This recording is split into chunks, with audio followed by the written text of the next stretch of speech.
বন্ধুরা, প্রতিদিনের মতো আজকেও লক্ষ্মী কুটিরের রান্নাঘরের তরফ থেকে ফিরে এসেছি। আজকের রেসিপি চিংড়ি মাছের মালাইকারি। আমরা চিংড়ি মাছগুলো ধীরে ধীরে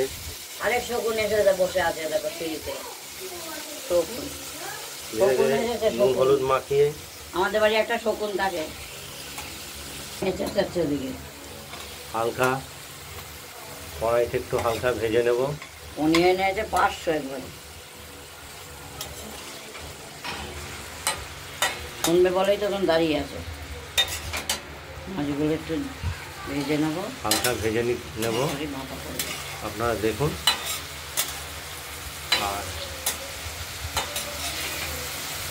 এর সঙ্গে পোস্ত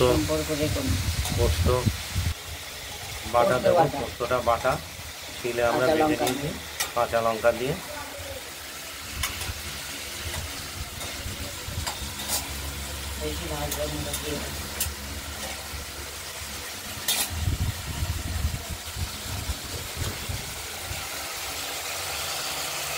পোস্তটা জলের সঙ্গে মিশিয়ে দিয়ে দিলাম।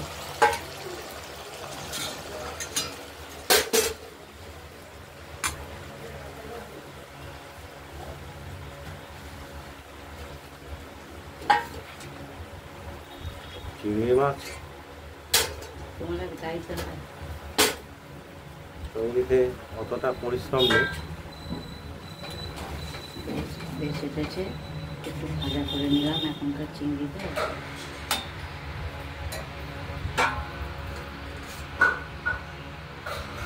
এবার একটু করতে সময় দিতে হবে।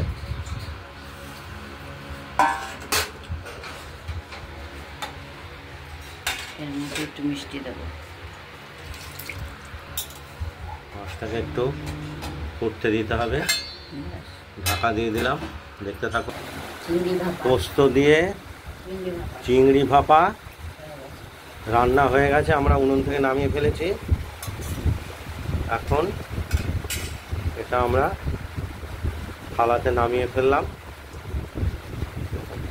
দেখুন বন্ধুরা,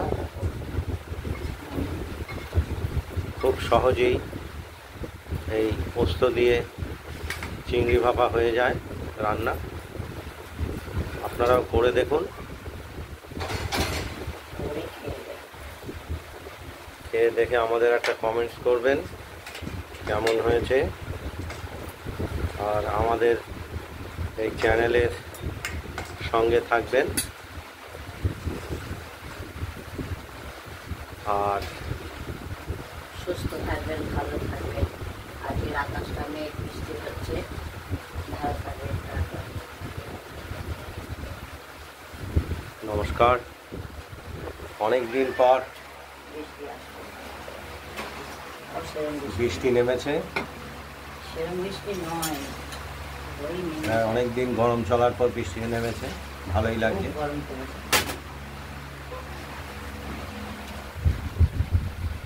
দিয়ে দাও।